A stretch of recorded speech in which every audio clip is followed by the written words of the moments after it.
Hello, everybody. My name is Scarlett. I am working with Elizabeth Marsh on the Alan Lynn Project, Arkansas Nightmare of Injustice Project. I am on the phone with Lynn Penn right now from his jail, and we are about to conduct a phone interview. Hello, Alan. How are you tonight?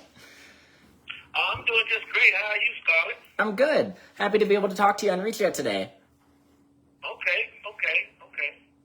So, how's everything been? How's everything in life? What's going on in prison lately? Everything has been okay.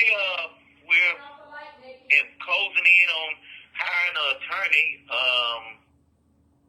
His name is Michael Kaiser, and he's waiting on a down payment. So we're closing in on getting, legal representation, but we're still trying to, get national attention, local attention, and all of that to bring this to a tuition.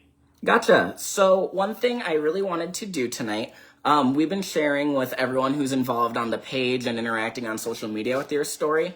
The last video we've had of conversations with you is from 2 years ago. So I really wanted to spend some time with you for you to talk about the night everything happened, your legal battle since, and just how everything, played out, your story of everything that has led to today. Okay.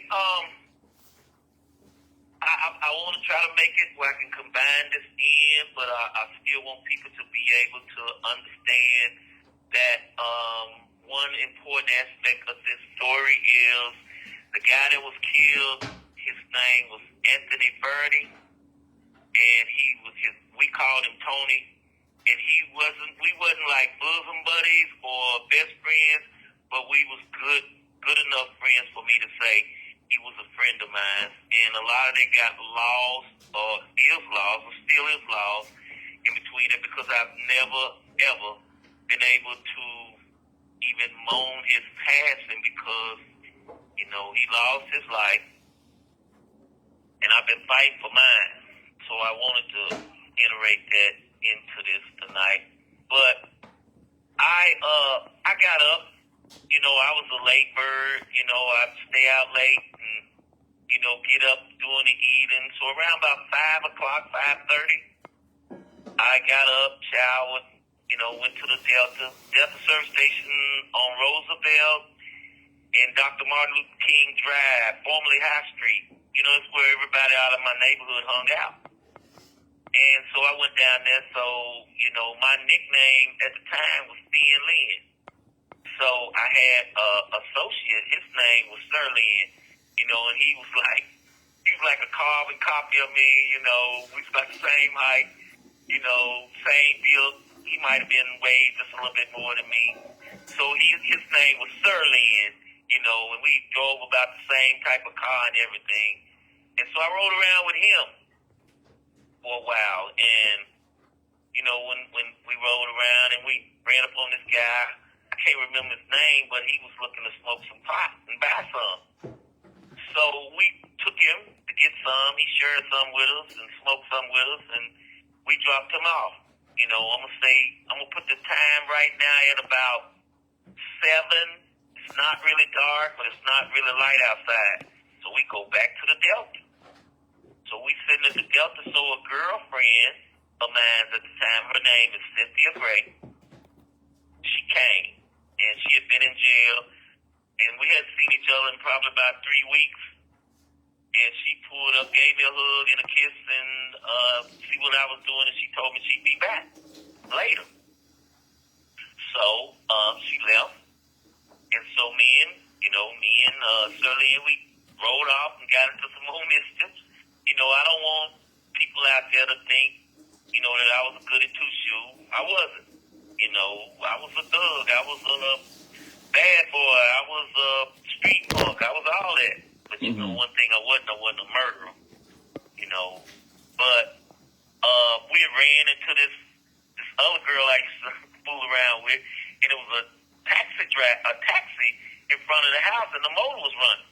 So I got pissed off, and I told Lee, and I was like, "Say, man, I'm gonna drive off in this taxi." And so we both laughing.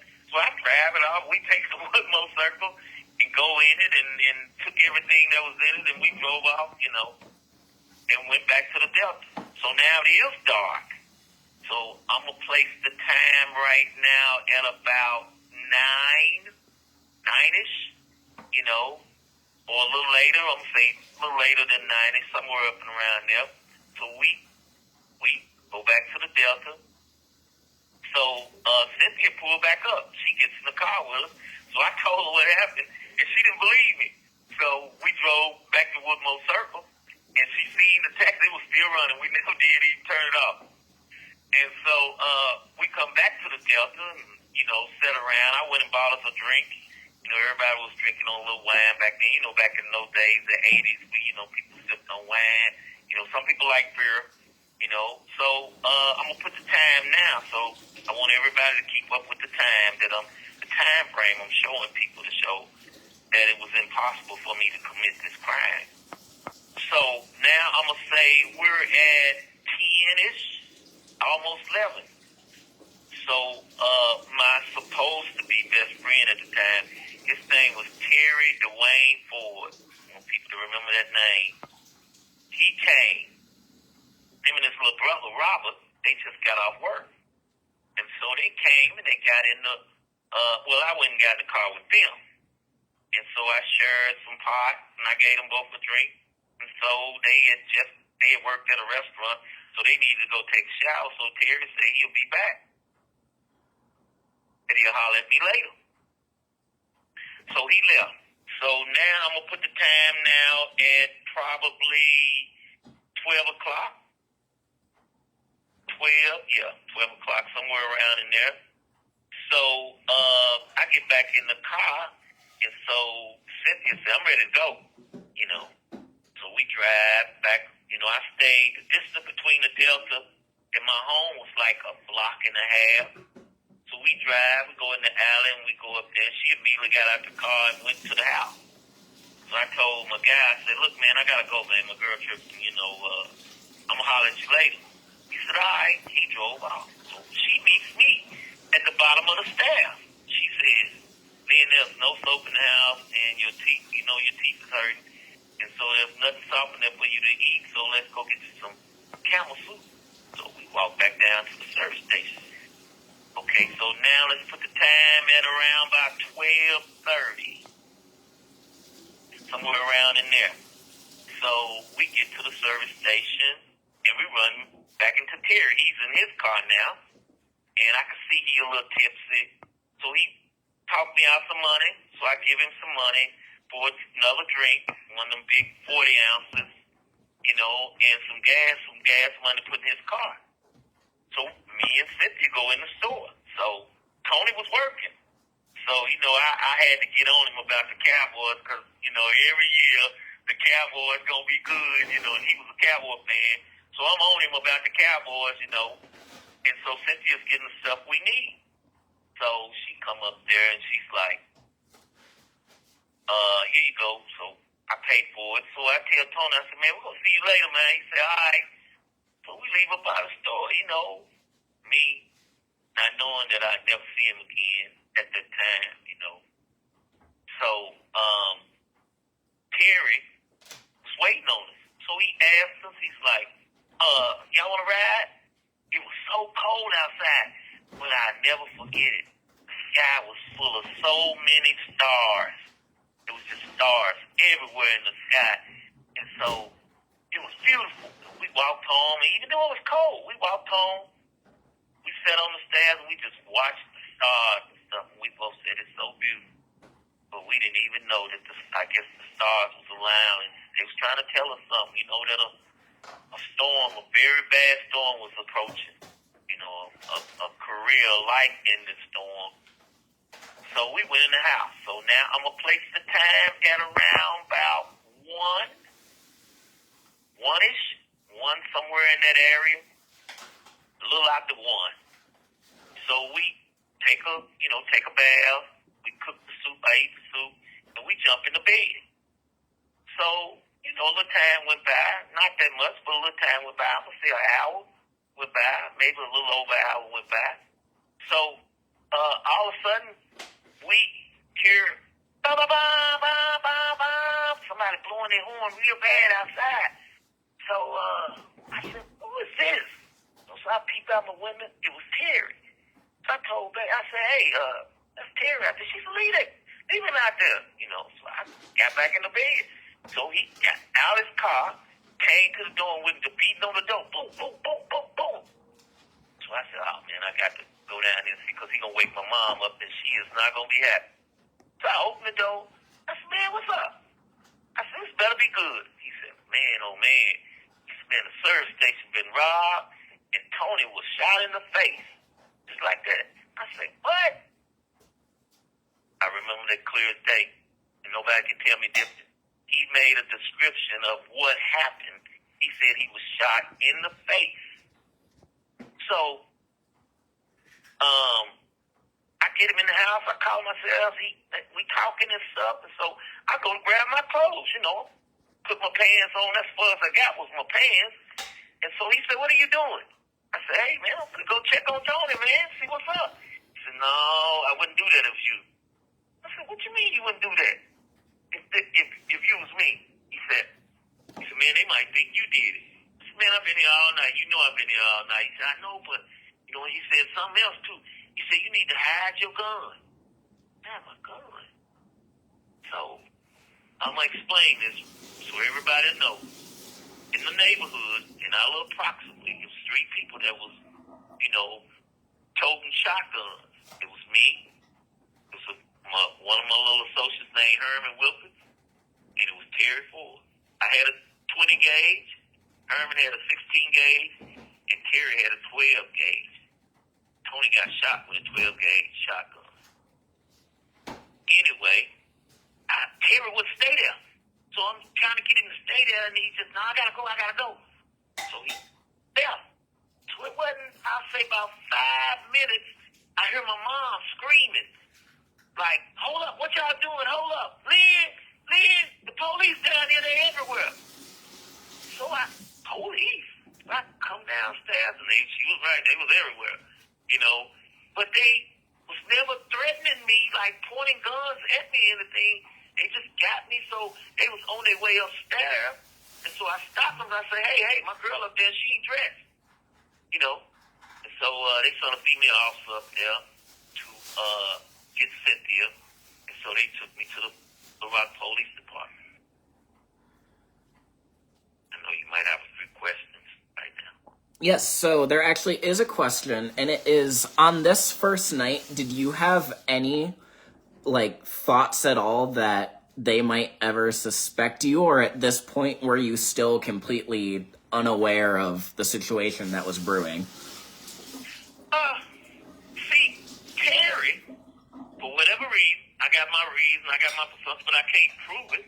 But I bet you I'm like 90-some% accurate of exactly what happened through his statements. Everything that I'm telling you, I can back it up with documents. Terry got stopped some kind of way around in the area by one of the patrolmen. His name was Sam Iverson. So Mr. Iverson stopped Terry. So Terry say, hey, y'all ought to check my friend out.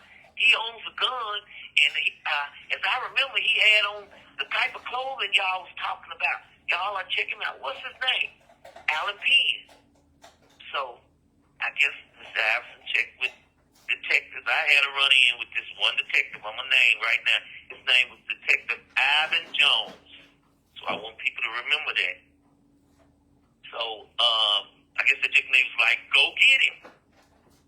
So, when they taking me to the station and they put me in, in a little detective room, about 5 to 10 minutes later, Detective Jones stick his head in there and say, and I quote, I got your black ass now. Just like that. And he dodged back out the door. So I'm like, man, I ain't did nothing. So I say around that time, I'm saying to myself, I'm knowing in my heart that I hadn't did nothing. I hadn't been nowhere. I've been at home with my girl. So, I'm figuring that everything is, going to be all right. So everybody that's seen my story or going to watch my story, look at the lineup and look at my face in that lineup. Everybody in the lineup was in jail except for me. The number one man and everybody else was in jail. So the reason why everybody's smiling and looking goofy is because, like I just stated, me and Detective Jones had a run-in before, or several run-ins, and so he, everybody say, well, Penn, I just got picked up for some other stuff. They're like, well, Penn, I guess the next time they gonna blame you for John F. Kennedy murder. So that brought a good laugh out of everybody, and that's why I was smiling and looking the way I was looking. Yeah. And plus, anyway, the officer had said that, Tony was all right. He was in surgery. So no big deal. He in surgery. So, chances are he gonna survive. So, that's why we was looking goofy. Yeah. So, no, at the time, no, I didn't. Gotcha. And not to interrupt you, but just so you and the viewers also know, the prison only allows calls in 30-minute increments, and we are at the 17-minute mark, just so Alan knows himself what time we're at, since we only get half an hour, and then so the viewer also knows as well, because it will give us an automated message telling us when we're about to run out of time. So just to update on time. Okay. All right. So, was it any more questions? Oh, so there is a question about, this is kind of jumping ahead, but if you want to answer it now, because I know we're on a time limit tonight, not to say we can't do this again, obviously. We do have a question about representation in court, and if you had to represent yourself, or if you had a lawyer, or if the state appointed a lawyer, what did the legal side of everything look like for you? What are you talking about? Present, past, or what? I think the whole way through, it wasn't specified. But I'm assuming it would be about, right when you first were arrested, since that's what we were talking about. I'll see if they say anything else. Okay, well, the first time, like when I want to explain this quickly. I want to go quickly because I don't want to run out of time, but I need to hammer this point across, and then I'll come on to the attorney. But I had, that morning, they interrogated me for almost 4 hours. They ran numerous tests on me. The first test was they wanted me to get out of all my clothes, and that was kind of weird, but I did. And they went over my feet and my legs and my upper thighs. And so, later on I found out that whoever committed this crime, they injured themselves on the way out. So let me go to that because that's important too. The suspect was 6 foot, or 6'1", 155 pounds. He was very light skinned, complected. I was at the time 5'10", 129 pounds. And if you look at that photo again, you'll see there was nothing light about me. So, the description, they like I said, they ran tests on me. Another test was they sprayed me down with this solution to see that I have powder burn or gunshot residue. That was negative. I had no cuts. That was negative. So they sprayed stuff on my hand to see if I had traces of metal that could, form a hole in a shotgun, because a shotgun is a very powerful gun, so they should, everybody's got metal if you done grabbed anything during the day or whatever, but they look for a powder. That was negative. So finally, they put me in a lineup. And after the lineup was over with, I asked the detective, I said, was I chosen? He said, no one was. So they took me back, put me in a room, you know how they do, you isolate you and stuff to see what you're going to say. And this was all on your own without any form of lawyer or attorney or anything, right? No, I didn't, they didn't even, they might have read it out to me, but no, I didn't even have an attorney at the time. Gotcha. So, after all of this, they took me home. They went through the house again. They went through the alley. It's a direct alley from my alley all the way to the alley of the store. They checked that. They checked everything. So I guess they were satisfied that I had nothing to do with it because they released me. 6 days later, a neighbor of mine called in, told the folks that he believed that he seen me in there committing a crime, and that he would testify to that or whatever because the store had offered $5,000. Crime Stopper had offered $1,000, so it was a total of $6,000. And for those of you out there saying, "Oh man, that ain't no money," we added that up. Me and Miss Marsh added that up, and that came to approximately over $11,000 today value. 5,000 would be over $11,000 today value. So his main purpose was he thought he could go in there and say, "Hey, I seen, give me pay me," but it didn't work like that. So when they told him that, he had to testify, he left town and never showed up for any hearings, any court dates, or whatever. So I imagine, I can't prove it, but I imagine that they went back to both other witnesses that watched that viewed the crime and asked them did they want to make the money. One of the witnesses wasn't going. He just straight out said, "Man, that ain't the person I seen." The other witness was going. So if you look at Arkansas Nightmare and Justice Part 3 or Part 2, there's a picture of the statement showing that this guy never identified me. The Little Rock Police Department changed the wording from not to now and from 3 to 2. You probably won't know why, right? I was the number 2 man in the lineup.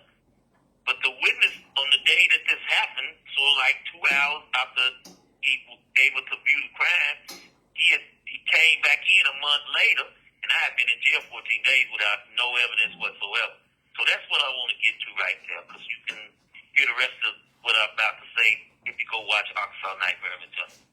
But the first representation was Cynthia had got me a lawyer, and that lawyer was late coming in that morning when I had to go before a municipal judge. And they was gonna free me. If I would have had my lawyer then that time, they was gonna free me because the lawyer I had asked him a good question. He said that, "Hey, we plead not guilty and we want a pretrial arrangement." So what a pretrial arrangement means is that, everybody gets to present. They get to present why they think I shouldn't be held. We get to present why they should release. So he didn't have anything at that time. This is like I said, 4 or 5 days later. So I didn't have my attorney didn't show up then, but